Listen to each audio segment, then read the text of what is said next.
जरा सोचिए, एक ऐसा सोने का पिंजरा जहां दौलत की कोई कमी नहीं, शोहरत की कोई सीमा नहीं, लेकिन अपनी मर्जी से सांस लेने तक की आजादी नहीं। ये कहानी है रिया की, जिसकी जिंदगी बाहर से किसी ख्वाब जैसी लगती थी, लेकिन अंदर से एक लगातार बढ़ती घुटन थी। और क्या एक मामूली सा मोबाइल फोन इस सोने के पिंजरे को तोड़ने का हथियार बन सकता है? चलिए, आज आपको उस चमक के पीछे छिपे अंधेरे की कहानी सुनाता हूं, और उस अंधेरे से रोशनी तक के सफर की भी।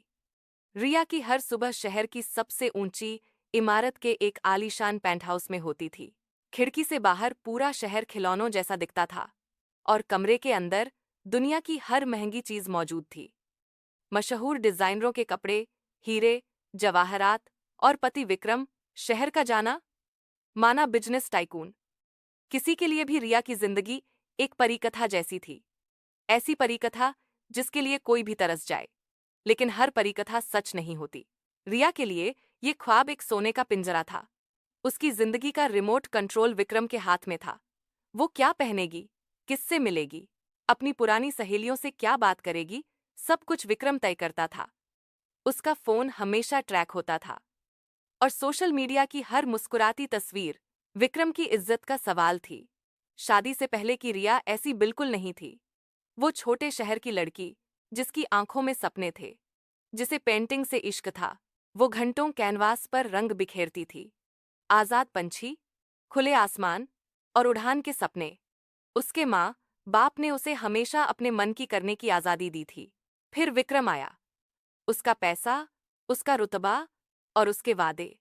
उसने कहा था वो रिया को रानी बनाकर रखेगा, और उसने रखा भी। बस ये नहीं बताया कि इस रानी को अपनी आजादी गिरवी रखनी होगी।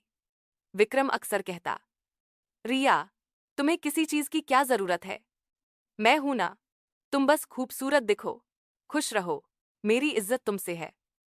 लेकिन ये परवाह असल में कंट्रोल थी। वो तोहफे में हीरे देता, पर ये जताना नहीं भूलता कि इनकी चमक बनाए रखने की जिम्मेदारी भी उसी की है। उसका प्यार एक एहसान था, और उसका घर एक शानदार जेल। रिया उस पिंजरे में बंद एक तोते जैसी थी। दाना सोने की कटोरी में मिलता था, लेकिन उड़ने के लिए आसमान नहीं था। एक रात विक्रम के घर एक शानदार पार्टी थी। शहर के सारे बड़े लोग मौजूद थे।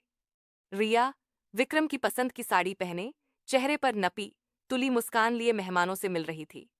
तभी विक्रम के एक दोस्त की पत्नी ने पूछ लिया, रिया, आप कुछ करती नहीं? आपकी हॉबीज क्या है? रिया कुछ कहती, इससे पहले ही विक्रम की जोरदार हौंसी गूंज उठी। एक ऐसी हौंसी जिसमें मजाक भी था और क्रूरता भी। वो बोला, रिया, इसकी हॉबी इसकी हॉबी है शॉपिंग करना और खूबसूरत दिखना, एक परफेक्ट पत्नी की तरह। और क्या चाहिए भला? ये शब्द रिया के दिल पर किसी छांटे की तरह पड़े। कमरा ठहाकों से भर गया, और रिया पत्थर की मूरत बनकर खड़ी रह गई। उस एक पल में उसे साफ दिख गया, विक्रम की नजर में वो एक शोपीस थी, पत्नी नहीं, एक ट्रॉफी। उस रात जब मेहमान चले गए, तो वही घर उसे खाने को दौड़ने लगा। उसके आंसू तकिए में गुम हो गए, लेकिन उसके अंदर कुछ ऐसा टूट गया जो उसे हमेशा के लिए बदल गया। उसने फैसला कर लिया, वो अब इस घुटन में नहीं जिएगी। वो इस सोने के पिंजरे को तोड़ेगी। अगले कुछ दिन रिया चुप रही, लेकिन उसके अंदर एक तूफान चल रहा था। वो जानती थी विक्रम से सीधी टक्कर मुमकिन नहीं, रास्ता छुपकर ही बनाना होगा। उसने अपनी पुरानी किताबों में छुपाए शादी से पहले के कुछ हजार रुपए निकाले। एक दोपहर जब विक्रम ऑफिस में था, रिया ने हिम्मत जुटाई। बुरके में पहचान छुपाकर वो पास के एक छोटे मोबाइल मार्केट पहुंची। वहां से एक सस्ता सेकंड हैंड स्मार्टफोन और नया सिम कार्ड खरीदा। वो छोटा सा फोन उसके हाथ में हथियार जैसा लग रहा था। ये बगावत का पहला कदम था। घर आकर उसने फोन अलमारी के सबसे पीछे छुपा दिया। अब उसका सीक्रेट मिशन शुरू हुआ। रात को जब विक्रम सो जाता, वो दबे पांव स्टोर रूम में जाती। वहीं उसका पेंटिंग का सामान शादी के बाद फेंक दिया गया था। धूल भरी कैनवास को छूते ही उसकी आंखें भर आईं। सालों बाद उसने फिर से ब्रश उठाया। उसी सीक्रेट फोन से उसने एक गुमनाम इंस्टाग्राम अकाउंट बनाया। नाम रखा, आजाद पंछी।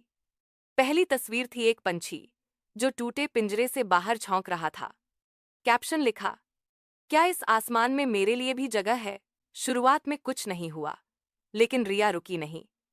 हर रात वो अपनी घुटन, अपनी तड़प, अपनी उम्मीदें कैनवास पर उतारती रही। फिर एक दिन एक कमेंट आया। एक लड़की ने लिखा, आपकी पेंटिंग में दर्द भी है और उम्मीद भी। ये मेरी कहानी जैसी लगती है। वो एक कमेंट रिया के लिए जिंदगी बन गया। उसे पहली बार लगा वो अकेली नहीं है। धीरे धीरे फॉलोअर्स बढ़ने लगे।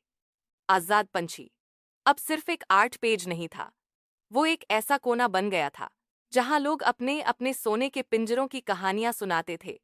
रिया का आत्मविश्वास लौटने लगा। विक्रम के हीरो से ज्यादा खुशी उसे फोन पर आने वाले नोटिफिकेशन से मिलती थी। रिया के चेहरे की चमक विक्रम से छुप नहीं सकी। वो बेचैन हो गया और फिर वही किया जो वो हमेशा करता था, जासूसी। एक दिन उसने सब देख लिया, पेंटिंग्स, टूटे पिंजरे, जंजीरें, आजादी की तड़प। उसका अहंकार जल उठा। उस रात रिया जब स्टोर रूम से निकली तो विक्रम दरवाजे पर खड़ा था, हाथ में वो सीक्रेट फोन और आंखों में नफरत। दो रास्ते हैं, वो बोला, या तो ये सब बंद करो या इसी वक्त इस घर से निकल जाओ। एक पैसा नहीं ले जा सकती।